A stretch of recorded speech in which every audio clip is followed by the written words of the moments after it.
جی سر، burn centre کے حوالے سے بتائیں کچھ کہ اس کی اسپیشلٹیز کیا ہیں اور کتنے پرسنٹ آپ دیکھتے ہیں کہ آپ کے پاس جو پیشنٹ یہاں پہ آتے ہیں ان کا سروائیول ریشو کتنی بنتی ہے؟ اب میرا خیال ہے وہ ہاسپٹل جن کے ساتھ برن سینٹر نہیں ہے ان کی یہ مورٹیلٹی ہے وہ آپ دیکھیں کہ وہ زیادہ ہوگی. یہاں انہیں اسپیشلائزڈ کیئر مل لیتے ہیں. اسپیشلائزڈ کیئر کیا ہے کہ جو ایمرجنسی میں جو ہی پیشنٹ آتا ہے اس کے پہلے جو 36 گھنٹے ہیں اس کو ریسسیٹیشن ٹائم ہم بولتے ہیں. تو ریسسیٹیشن جو ہے وہ اسپیشلائز ہاتھوں میں ہے. اس کے بعد وونڈ کیئر اسپیشلائز ہاتھوں میں ہے. اور ہمارے پاس پورا ایک تھیٹر سویٹ ہے جس میں ہم انہی پیشنٹس کو دو ہماری لسٹیں ہی برن کیسز کے لیے چل رہی ہوتی ہیں.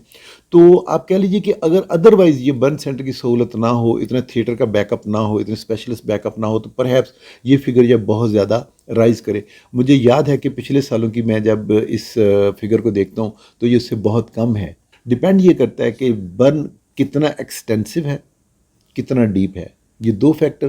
تیسرا فیکٹر یہ ہے کہ ایج کتنی ایکسٹریم ہے. جو بچوں میں اگر خدا نخواستہ حادثہ ہو کے آ گیا، جو بچہ جل گیا یا بڑے جل گئے، تو ان میں کیونکہ امیونٹی سسٹم جو ہے وہ اتنا ڈیولپ نہیں ہوا ہوتا، تو ان کے جو ہے مورٹیلٹی کے چانسز پھر بڑھ جاتے ہیں. جیسے جیسے پرسنٹیج بڑھتی ہے تو یہ بڑھتے ہیں. قدرت نے جو جلد بنائی ہے اس کے دو جو کام ہے کہ پانی کی ویپوریشن روکنا اور جو فضا میں جو جراثیم ہیں ان کے یلغار کو روکنا، یہ دونوں فنکشن سب سے زیادہ کمپرومائز ہوتے ہیں. اس وجہ سے جو ہے مورٹیلٹی بڑھتی ہے.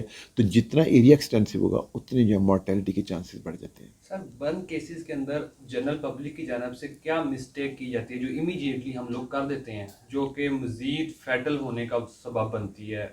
وہ کیونکہ جنرل پبلک کو ان چیزوں کا نہیں پتہ ہوتا. لائک ہم لوگوں کو پتہ چلتا ہے جی کہیں جل گیا تو جلدی جلدی پیسٹ لگا دیں جی، یا جلدی جلدی اس کو کوئی مطلب رب کر دیں یا مطلب یہ تھوڑا سا بتائیے گا کہ امیجیٹلی اگر کوئی فائر کیس ہوتا ہے، کہیں کوئی بندہ برن ہو جاتا ہے تو اس کو کس طرح سے کیا جاتا ہے مینیج؟ بہت اچھا اور بہت ہی کارآمد سوال آپ نے پوچھا.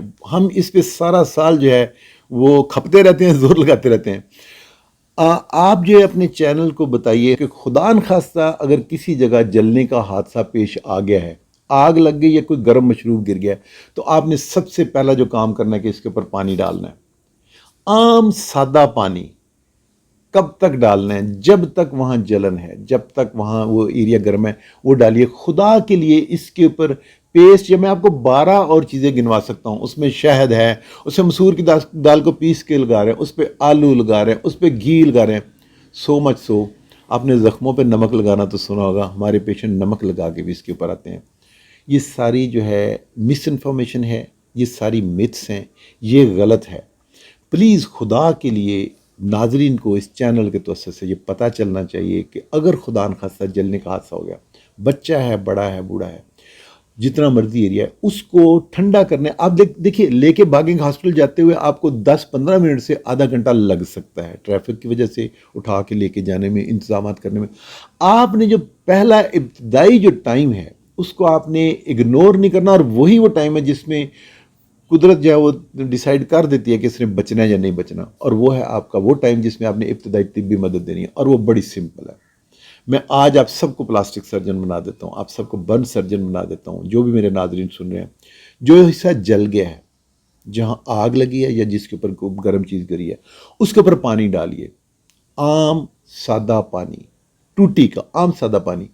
دوسرا سوال یہ بن سکتا ہے کہ ڈاکٹر صاحب کب تک ڈالنا ہے؟ میرے ناظرین جو ہے وہ صبر نہیں کرتے. وہ 1 منٹ بعد، 2 منٹ بعد دوبارہ کا ڈاکٹر صاحب پانی پا دیتا ہے، ہون کی کریے. آپ نے وہ پانی اس وقت تک ڈالتے رہنا ہے جب تک وہ ایریا ٹھنڈا نہیں ہو گیا. یاد رکھیے گا اس میں 2 منٹ نہیں لگتے، اس میں 3 منٹ نہیں لگتے، اس میں کم از کم بھی 20-25 منٹ، آدھا گھنٹہ لگ جاتا ہے. یہ بات میرے عوام کو پتہ ہونی چاہیے. پریونٹیو میئرز کیا ہونے چاہیے؟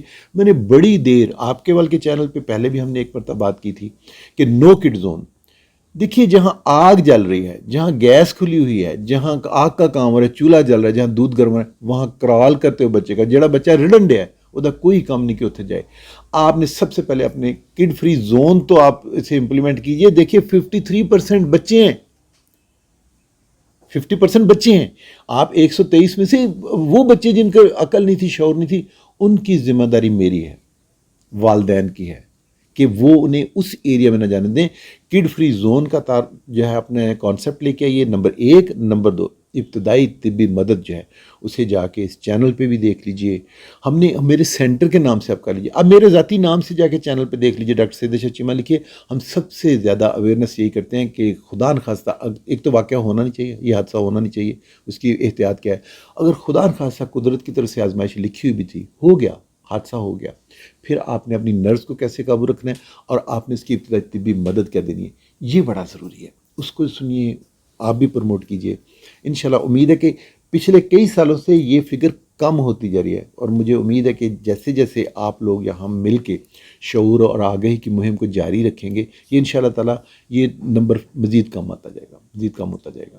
بہت شکریہ سر, تھینک یو سو مچ. بڑا انفارمیٹیو سا سیشن تھا. انشاءاللہ اس کے ساتھ ہم سب کو جو ہے کافی مدد ملے گی. تھینک یو, بہت تھینک یو شکریہ. Very much, thank you, thank you.